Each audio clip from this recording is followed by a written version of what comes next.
Thank you, Kay. I was indeed muted. So let me start again.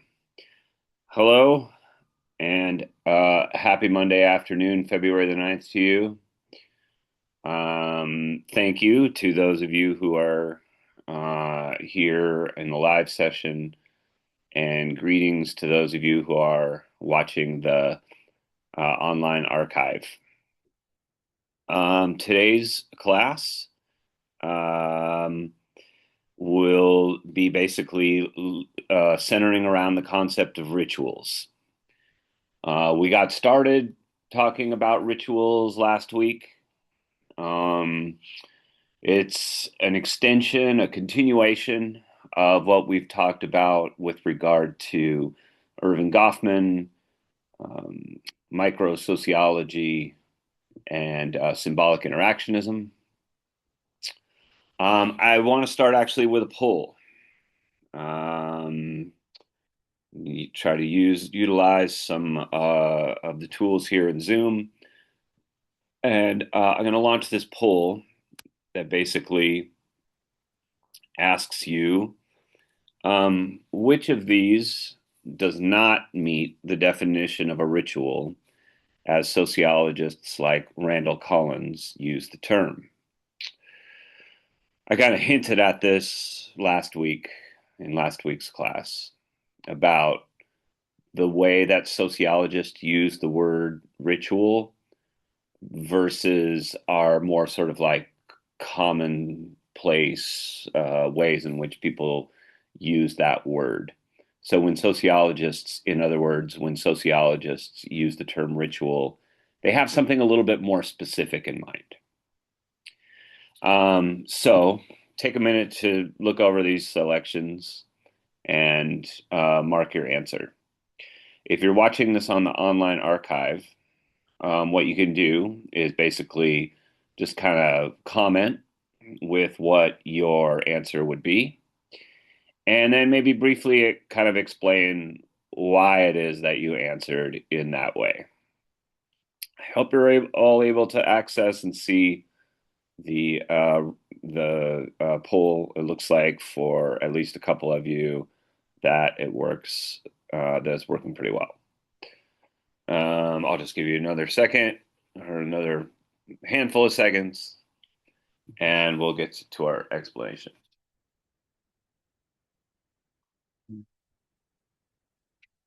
Right.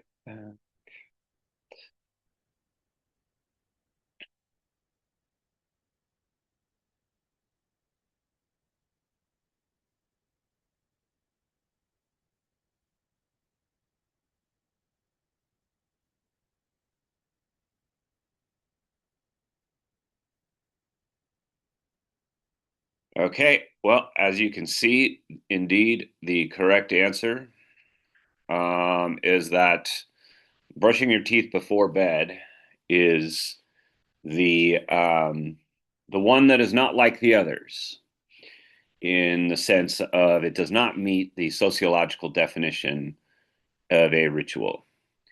Can someone perhaps who is part of the live session today explain why that might be? Like what's different about brushing your teeth before bed that's unlike these other three scenarios?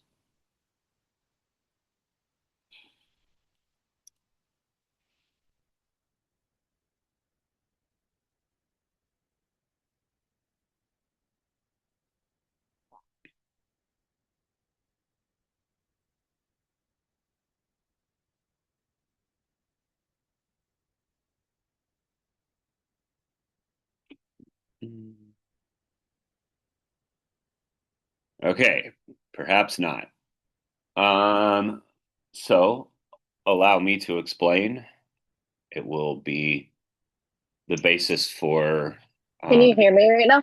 oh yeah, go ahead. Okay, sorry. I was like looking up a technical term from the book.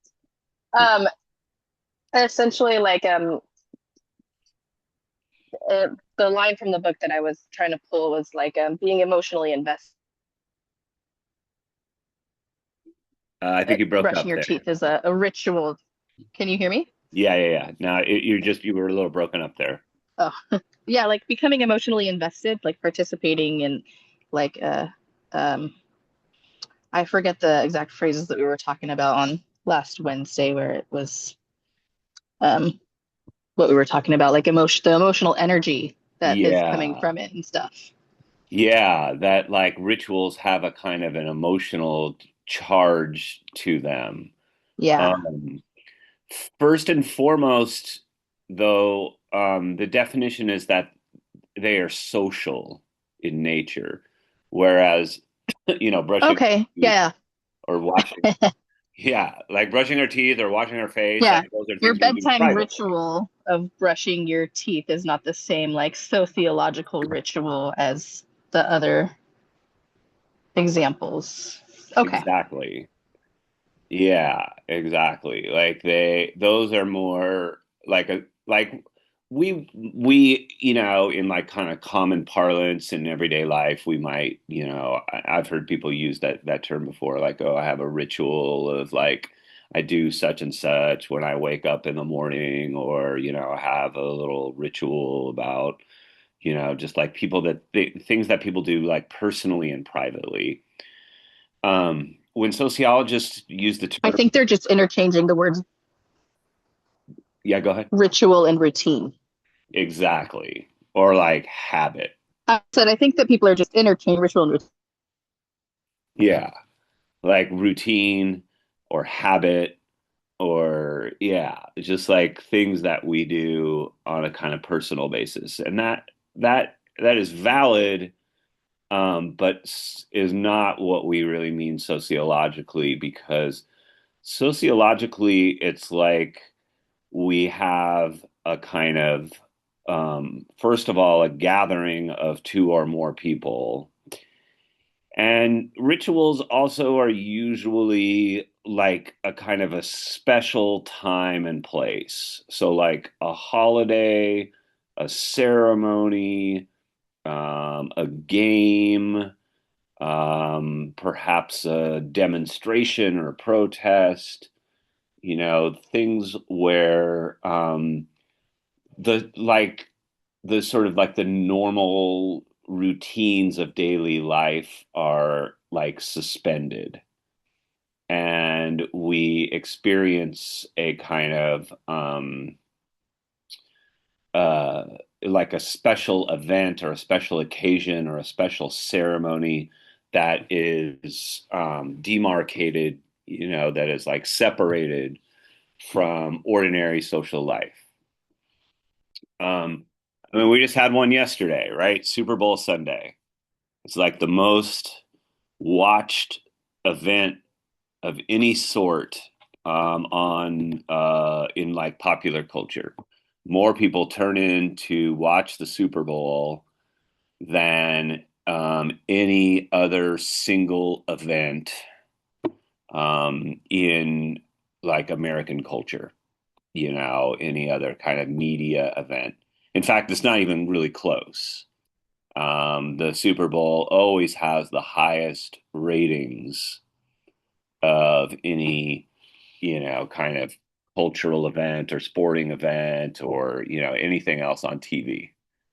I'm really curious. Did you all like did people watch the Super Bowl this on Sunday? Yes. Yeah. Um, of course, like one of the things that was really emotionally charged about it is like the halftime performance, right? So it's not just about the game, right? Part of the ritual is also like, there's the commercials that these companies spend, like millions of dollars for a 30-second spot on. There's all the pregame activities, that start like hours before the game. And in fact, like, here in the Bay Area, we basically had like 2 weeks of various kinds of events related to the Super Bowl, here in San Francisco and down in Santa Clara. Um, and then, the sort of the crown jewel, the thing that when I woke up this morning, to check the news and Twitter and all that kind of thing, there were way more people talking about the halftime performance than the game. Like the game itself was kind of a dud. By football standards, it was not an especially exciting game. But the halftime performance, of course, elicited tremendous controversy, right? About like Bad Bunny doing this performance. It was all in Spanish. And people really got had been arguing about this for a while, long before the game, for months beforehand, when it was announced that Bad Bunny would be the halftime performer. That there, in the context of ICE and all this stuff around immigration, and the fact that like Department of Homeland Security is always has a presence at these games. Um, the fact that Bad Bunny was chosen to do the halftime performance and that he would be doing it all in Spanish was something that elicited um, great controversy, and I think it really tells you a lot about um, the other component that Jill had mentioned about these rituals is the amount of like emotional investment that people have in them. The way in which these things really matter in our culture. As superficial as they might sound, you might be like, oh, it's just a game. Like, who cares? Or it's just like, music and entertainment. Like, but these things really elicit a lot of conversation and controversy, and are really emotionally charged. So much so that like the right wing, like Turning Point USA and these organizations had their alternative halftime performance with Kid Rock and like a bunch of like white country guys, and like they felt the need to do this other kind of thing that in their eyes was kind of like more American. And Trump felt the need to weigh in on this. And at that point you realize it's like it's obviously more than just like entertainment. This is something that's really kind of central to the culture of this society. And so therefore it kind of like in a lot of ways kind of mirrors these, it parallels these deeper divisions within our society and within our culture, and this whole kind of thing of like what is American, and is like doing a performance in all Spanish, really American. And is like I love the whole kind of commentary about people being like, well, Bad Buddy's from Puerto Rico, he's not American. And people are like, actually Puerto Rico is part of the United States of America. um so there's just like from a sociological standpoint, it's really fascinating. And if you could step back and look at this, like an anthropologist who's studying like a tribe, and the way that they fight, the tribe sort of fights over these symbolic kinds of things. These are purely symbolic things. I mean, this is not like nobody's losing health care or education, or being denied food or housing. This is a purely symbolic struggle, and yet like it elicits so much emotional energy that it should tell us something about the importance of ritual in any society. In every society puts weight and significance onto rituals as these symbolic things that take on great importance for people and that people really get riled up about. Um, Anybody have thoughts out there on the Super Bowl? Again, if you're like watching the online archive, I'd love to hear just like what people's takes were about this, because I do think that this was a really it was not a very interesting event in terms of sports, but it was a very interesting event in terms of the like the culture, like from a sociological standpoint. I found this whole thing very fascinating. Yeah, go ahead, Jill.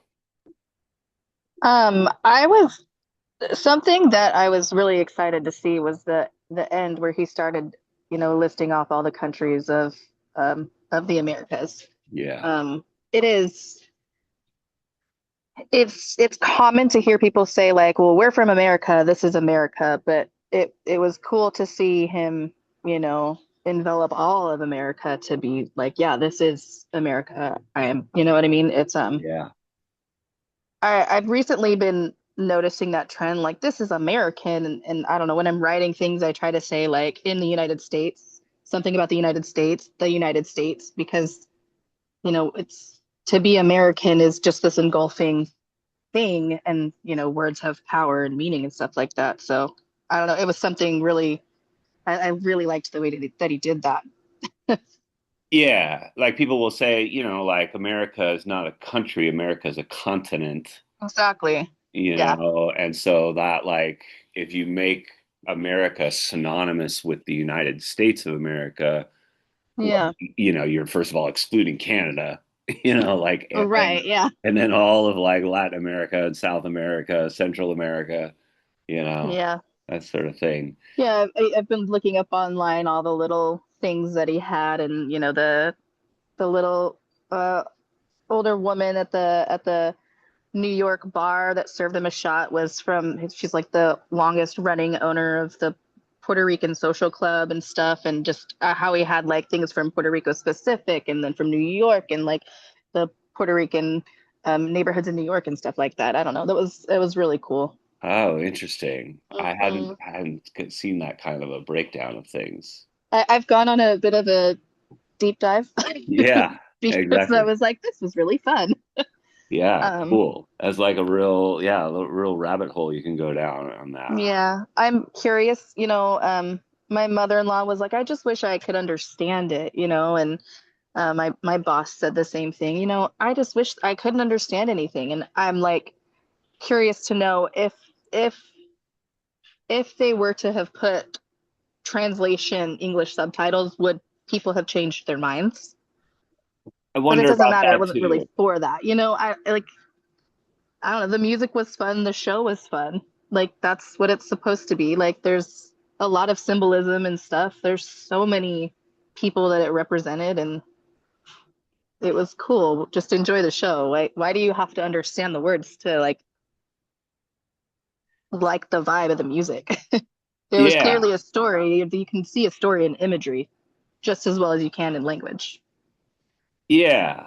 And like with music, it's like music is not literature. Like it's not meant to be like read and understood. Like half the time with music, even if it's in English, I don't understand what people are saying, between like just the way that like the sound is more important than the articulation of the words. And Yeah, sometimes, also, especially for that upbeat, like dancing music and stuff. It's not yeah, always it's not always like the poetry of, Kendrick Lamar breaking down this or that. yeah, Sometimes it is, but sometimes it isn't. And if you can just feel the beat and see that people are enjoying themselves, like clearly that sounds like fun. yeah. And like, or like with Green Day, I'm like half the time, like with, like punk music made by people who, grew up in Berkeley. I don't understand sometimes what they're saying, because music doesn't really necessarily work like that. It's not the lyrics are, meant to be kind of like to emphasize the emotional part of things.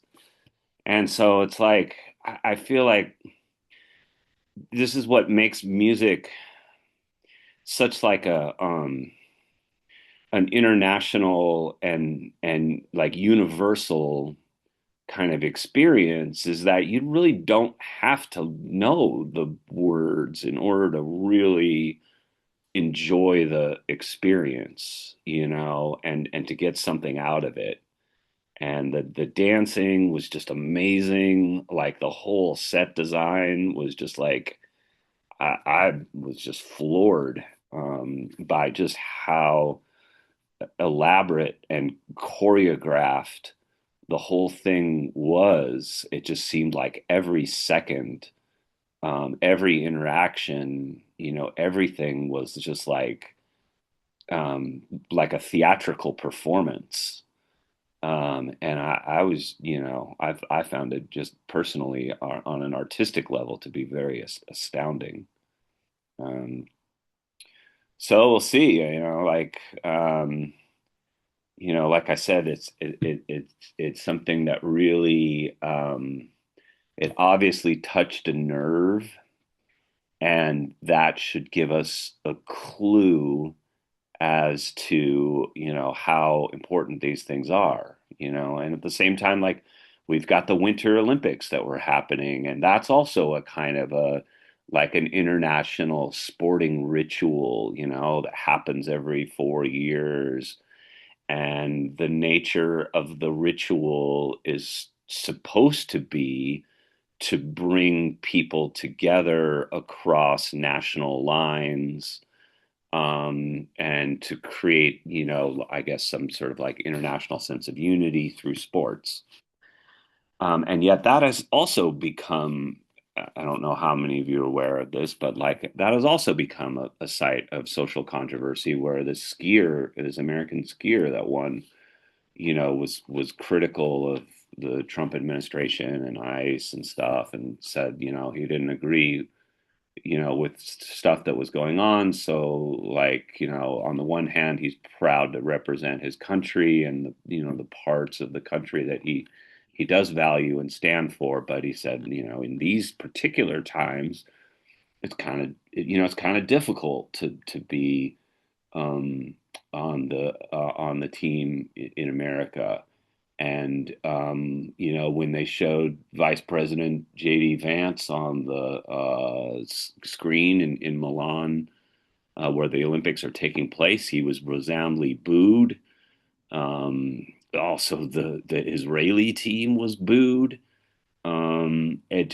It goes to show like how sports as a social ritual can be a conduit for these larger like social and political controversies, that again, like, as sociologists, I think we want to take a close look at and not just like dismiss them as like, oh, this is just like bread and circuses, this is just like entertainment for people, and it doesn't really matter because it's just like a distraction, and I would say actually no, these are sporting events that actually carry a lot of sociological significance and sometimes even political significance.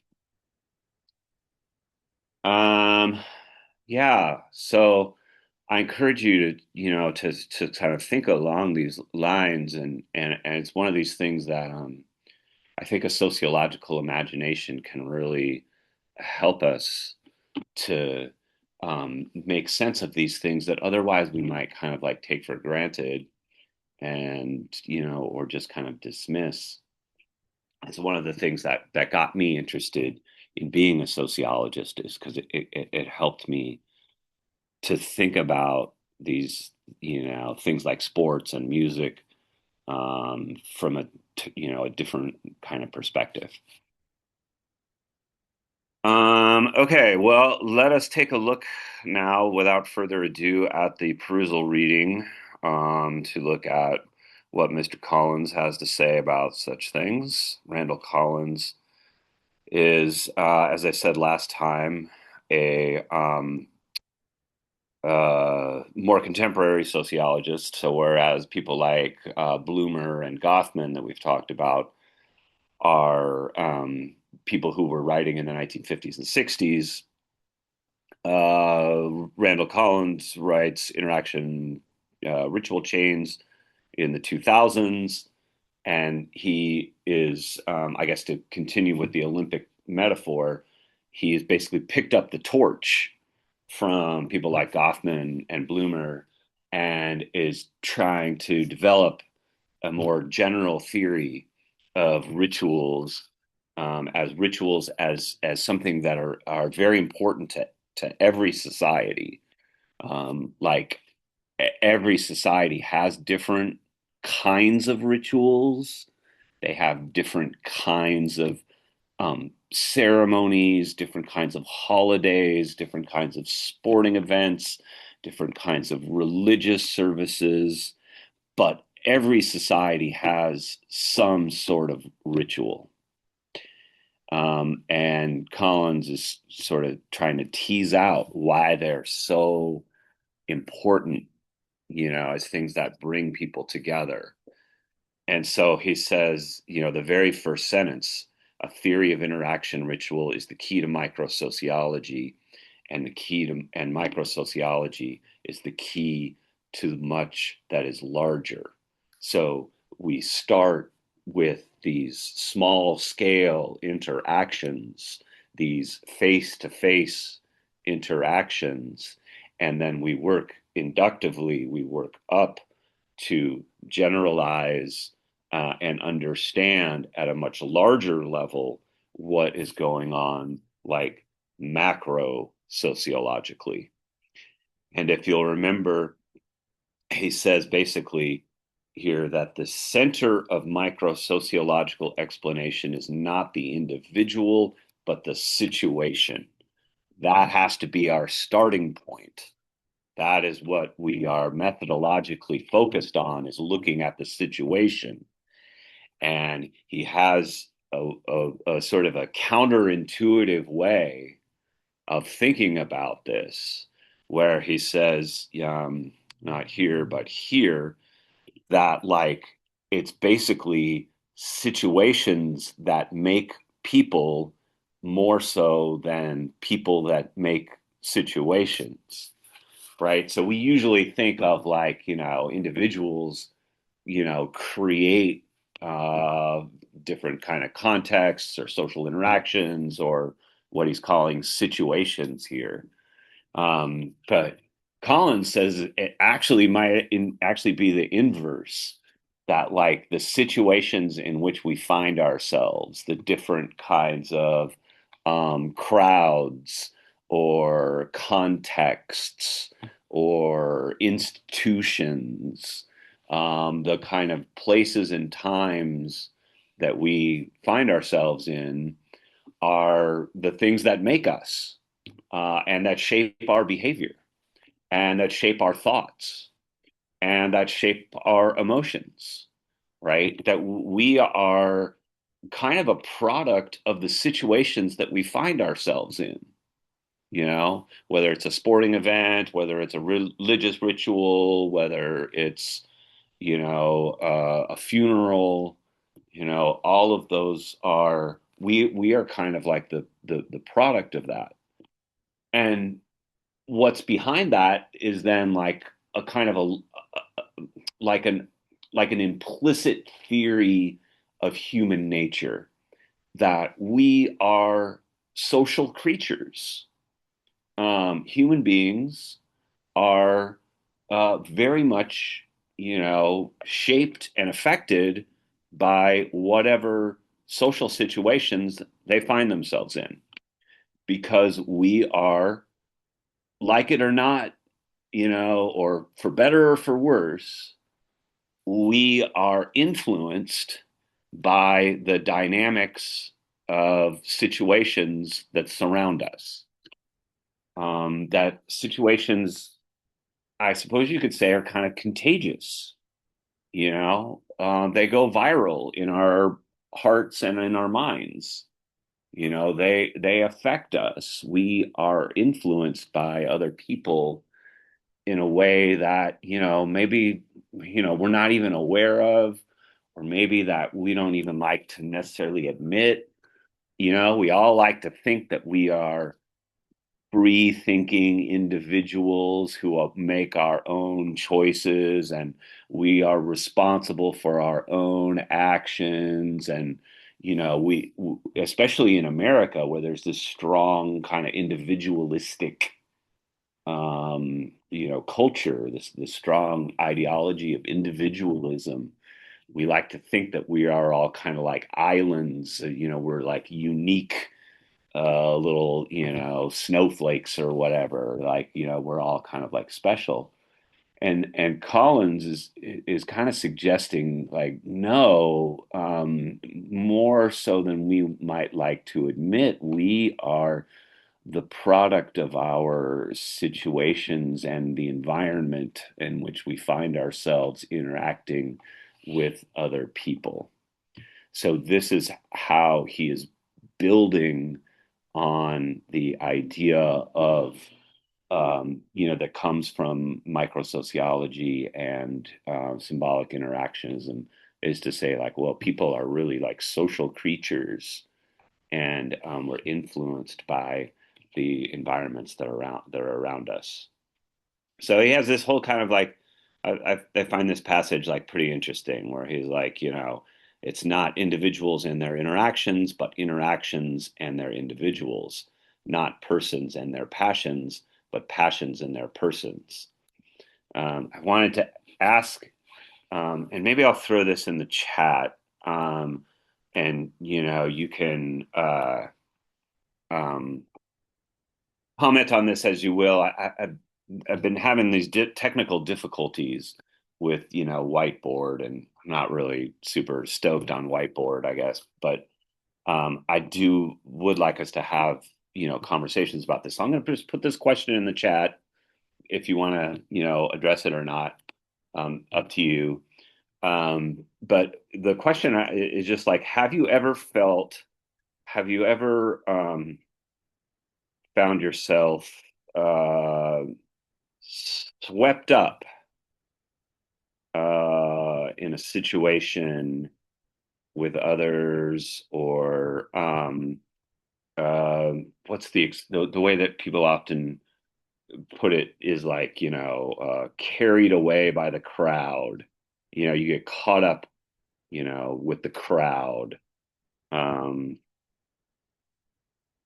this sort of thing. I was trying to, think of my own experiences with this. Certainly from a time I was a young age, I can remember myself like, um, in sporting events, like going to a game and like getting, really excited and like, being a kid and like doing the wave when the wave first became a thing, or like high-fiving strangers when our team, has a good play. Um, and then later in life, um, when I started, like as a teenager, going to music, to like live shows and concerts, like when I was a teenager, I went to like a lot of like punk, like hardcore punk shows, and there's a really intense, social dynamic among people in the in the mosh pits, and people are like stage diving and all this kind of thing, and it's really interesting because like the crowd becomes like kind of an organism, unto itself. And then as I got older, as I started going to more like political demonstrations and protests, and things where people are chanting together and they're marching together, and sometimes there's also like music or dancing, maybe like a really rhythmic kind of like drumming, kind of thing. These are all things that I can think of from my own life, where I have found myself in certain kinds of situations that really affect me. Sometimes people, call it like a mob mentality, but that's a really kind of pejorative, judgmental way of thinking of it, a mob mentality. Um, because it overlooks the fact that like we're all kind of like subject to this. We are, kind of social creatures. So if you're on the online archive, this would be another good place to comment about situations where, or just to like reflect on these things, like situations where you found yourself kind of swept up by the energy of the people around you. We talk about these things as the energy that is like contagious. We get caught up in that things. Dancing is a great one there, Jill. Yeah, like you're on the dance floor and you have like moments where you feel like a real like connection with people, and you feel like you're part of this, something that's like larger than yourself. um Riding a hot bus and people start to complain. Huh, interesting. Yeah, so like in a negative kind of way. Like I can think of a few times like being in an airport, or like being on an airplane. It's too bad that Kai's not here, because Kai can uh, talk about this as somebody who works for the airlines. Um, like there's like people start freaking out, like why aren't we moving? Like why are we still stuck on the tarmac? And this kind of contagious negative energy begins to build into the plane, and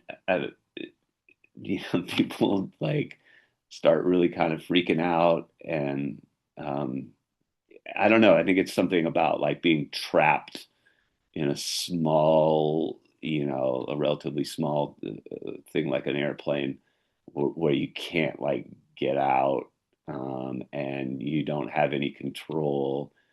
And then all of a sudden, other people start like complaining, and it takes on this kind of like contagious, like a contagious negativity.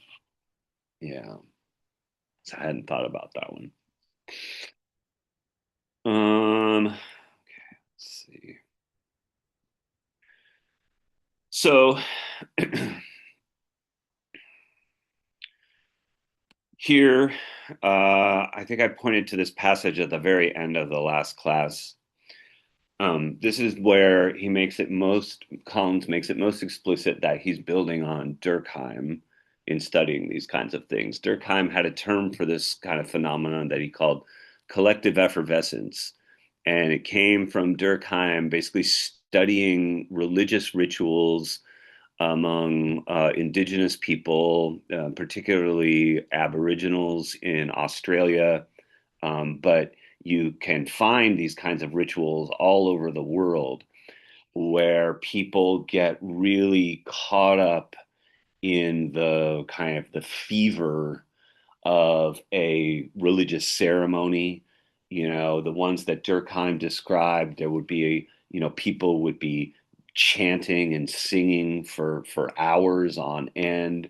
There would be some kind of rhythmic musical accompaniment, people playing drums or a drum circle or something like that. And Durkheim would, observe people like passing out, or, going into like a hysterical kind of bodily reaction, or, speaking in tongues, or, having these moments of, like just incredible like ecstasy, or anxiety or fear, or, people would rise to a an exalted emotional state that they don't experience in their everyday lives.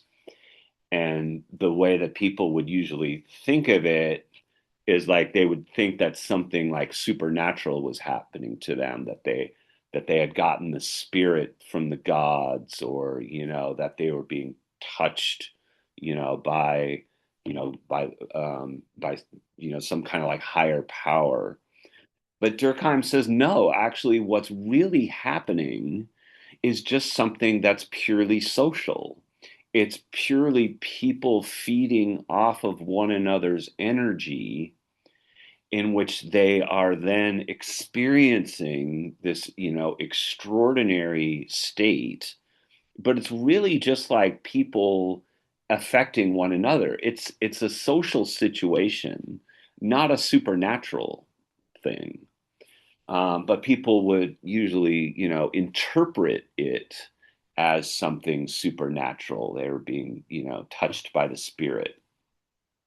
Whereas like Durkheim says, like actually what's happening is kind of a little bit more mundane. Is just like this is just like a social event, and people all over kind of experience these things. And he says like, these can be moments that really are the glue that bring people together, right? This creates what Durkheim called social solidarity. So every tribe has to have these kinds of rituals that bring people together because it solidifies their ties with one another. It solidifies their connection with one another. In most of human history, this has been done through these kind of religious services, these religious ceremonies, but it doesn't have to be religious. It can just be like a pep rally at the high school, where everybody kind of comes together to support the football team. And there is a similar creation of a sense of unity, right? So Durkheim felt this was really important for maintaining any kind of social order. That if you want a stable, unified community, if you want a stable, unified society, you have to create these kinds of ceremonies and rituals and gatherings in which people feel this sense of connection. But Collins adds here at the end of this passage that this doesn't only just have to be moments of social order, that moments of social change can also come out of these kinds of rituals. So he gives the example of like the French Revolution in 1789, the Civil Rights Movement in the 1960s, the collapse of communist regimes in 1989 and 1991, like the fall of the Berlin Wall. Um, and also the United States after the terrorist attack of September 11th, 2001. These are all, kinds of things that unite people, but in a moment of change or tragedy or disaster, not just like a moment of order, not just like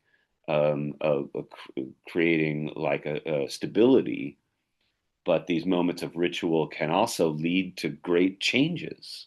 They can lead to revolutions. They can lead to, great movements that overthrow segregation.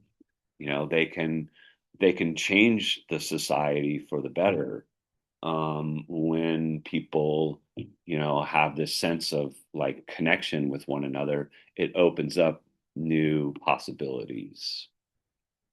So I think this is very interesting as a way to think about society. He basically, I think, like we started maybe to get into here into this second chapter is one where he breaks down the ingredients of what you need for one of these social rituals, what he calls an interaction ritual. So you got to have two or more people physically assembled in the same place so that they affect each other by their bodily presence. Okay, so bodily presence is really important for Durkheim. Like there's something physical that happens.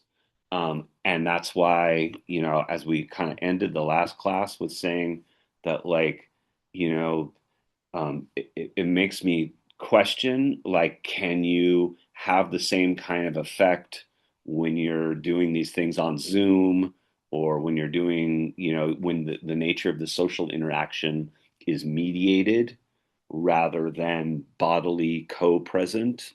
when people are interacting, talking, chatting, but through, text or direct message or something like that. I think Collins and Durkheim would say that that's like, that's all fine and dandy, but it doesn't have the same effect as when people are physically present in the same kind of space. These are, so it enumerates the rest of these. There are boundaries to outsiders, so the participants have a sense of who is taking part and who is excluded. We usually call that like an in group and an out group, right? So the ritual unites the in group, and it's often what unites the in group is their opposition to the out group who is excluded, right? So basically, a way of thinking of this is like nothing unifies people like having a common enemy, you know, whether it's like nationalism or gang warfare or sports competitions or, whatever.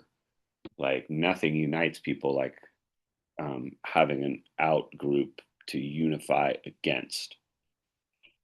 People focus their attention upon a common object or activity.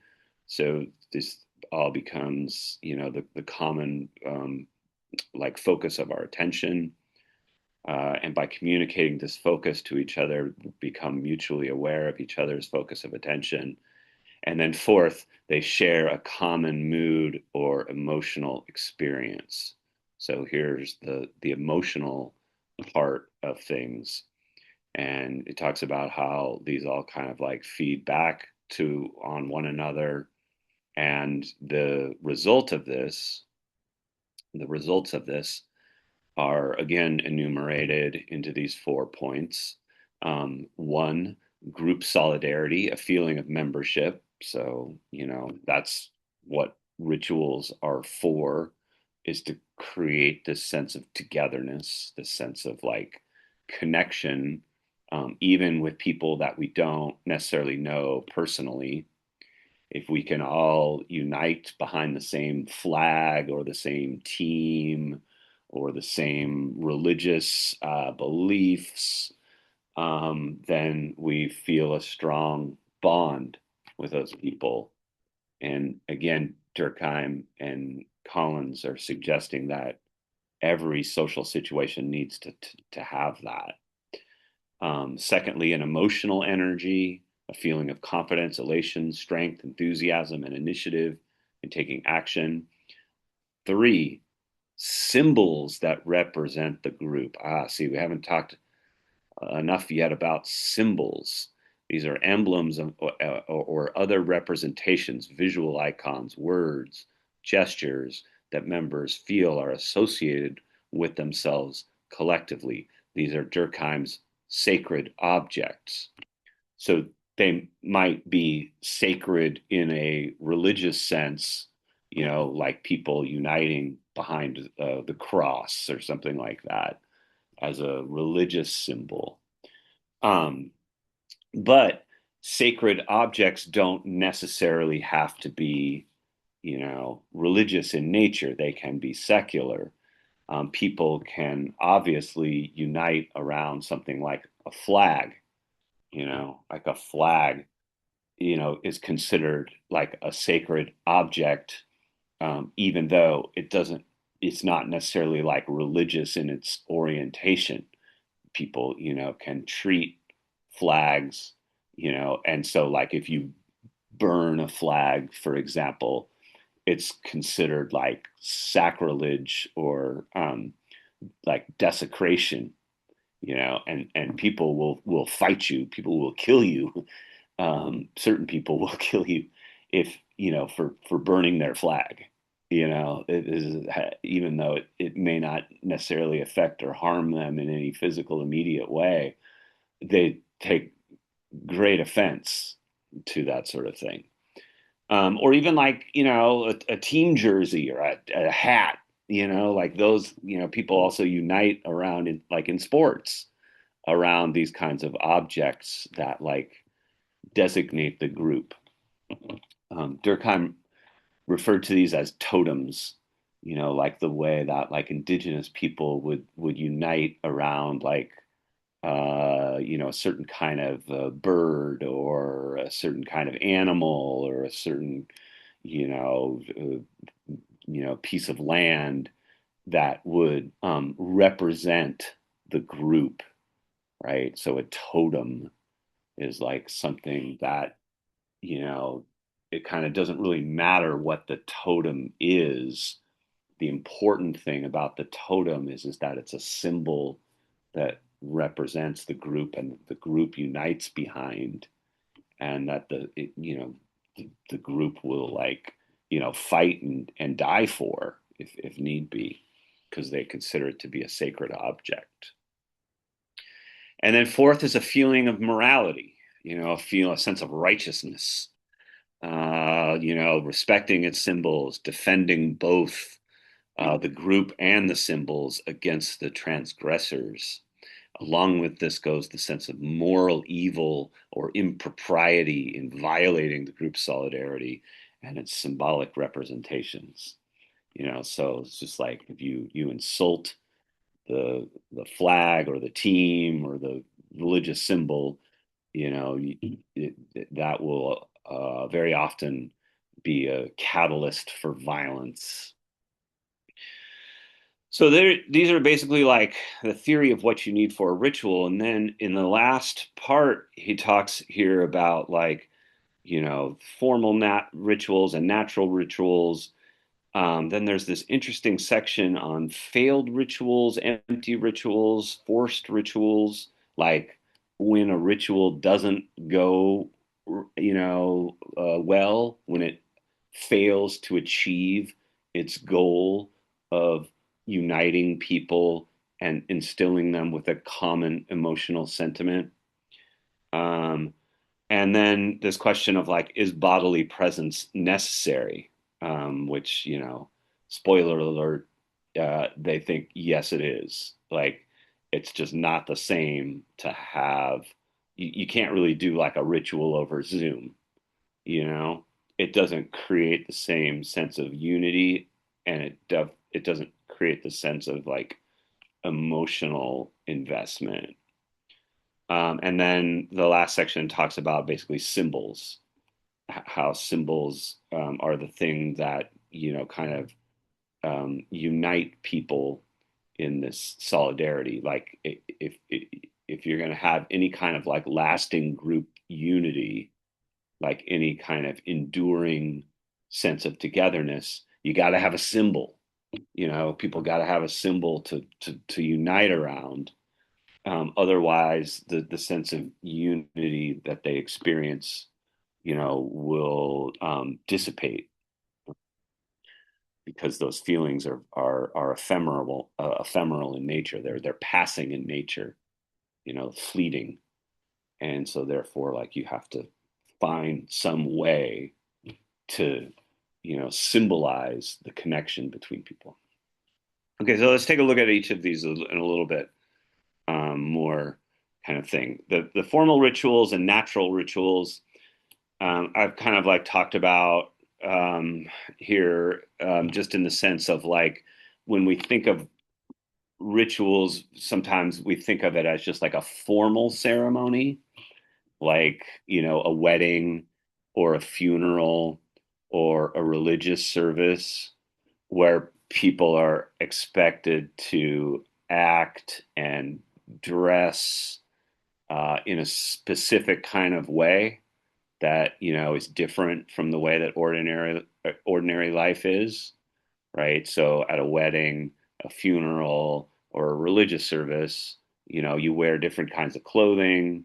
Behave, I don't know, more solemnly in the case of at least a religious service or a funeral. So certain kinds of behaviors are expected. So these are more formal. But Collins is saying, like, well, but we have to expand the definition of ritual beyond just these formal events.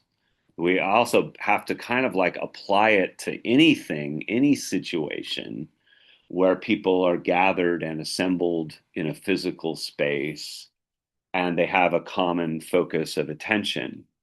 So, like a concert would be also an example of this kind of ritual where you have thousands of people who are gathered together in an arena or at a festival, and they're all, focusing on whoever's on stage at the moment. They have like a particular focus of attention, a mutual focus of attention. So we might not necessarily think of these things as rituals in the same way that we think of a wedding or a funeral or a religious service as a ritual, but they are, according to Collins, they also achieve the same effect.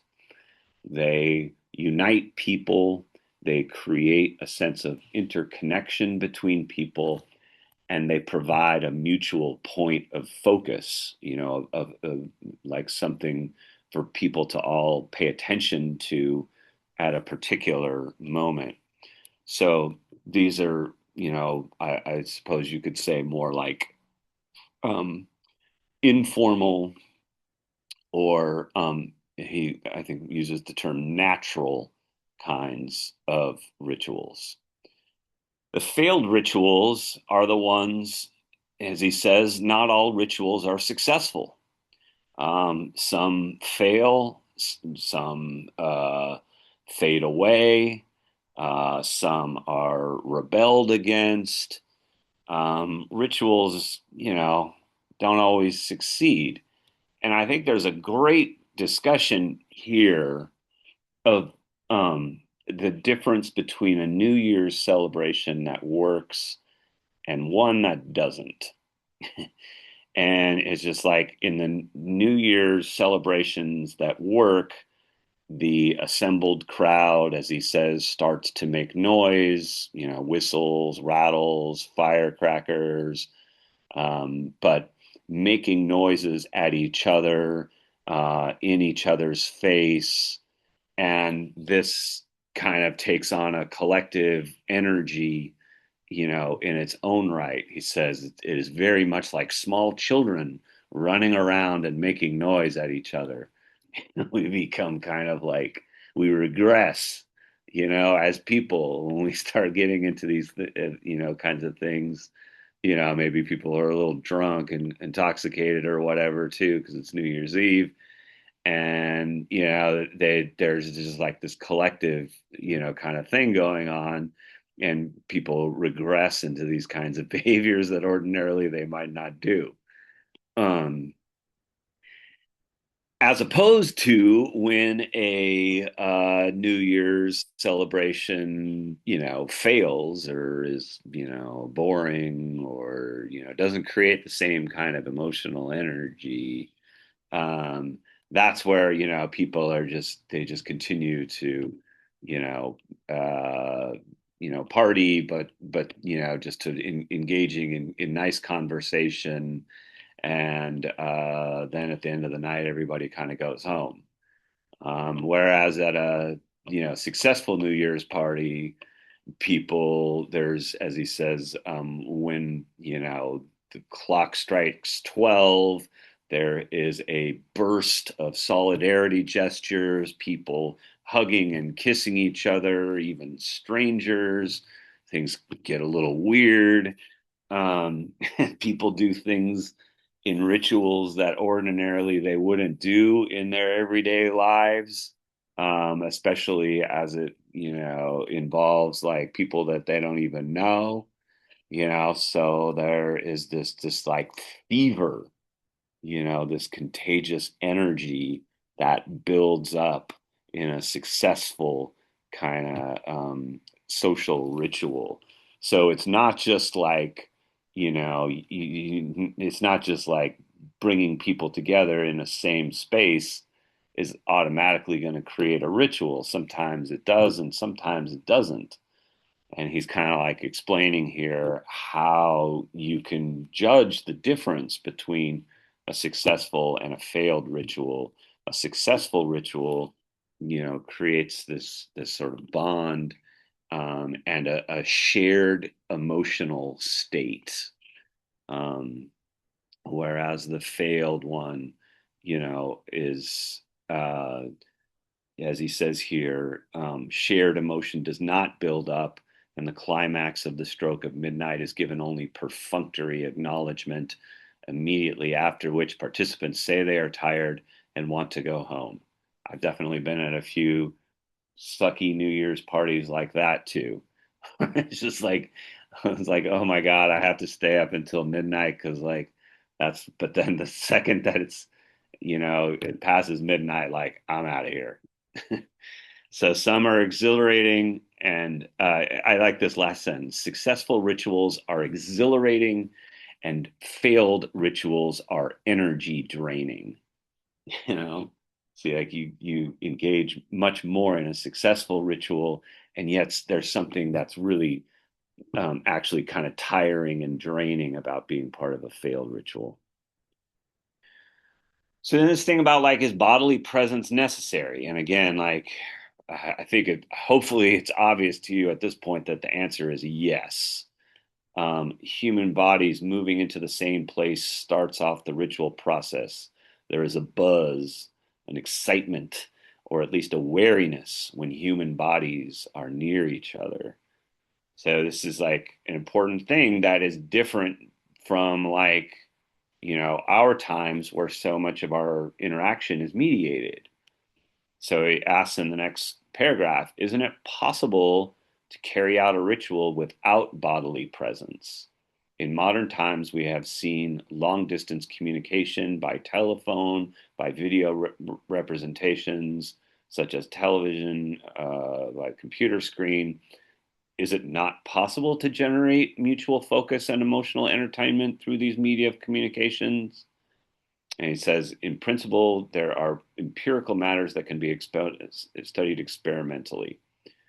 And so he's basically like, yeah, I mean, it does create like a sense of togetherness. Like, this is why like people have Super Bowl parties. They can't necessarily go to the game, um, but there's like a ritualistic element in like, bringing people together with food and drink, and it just makes the game more exciting to have that kind of social environment as opposed to, like what I did yesterday, which was like, watching the game on my laptop.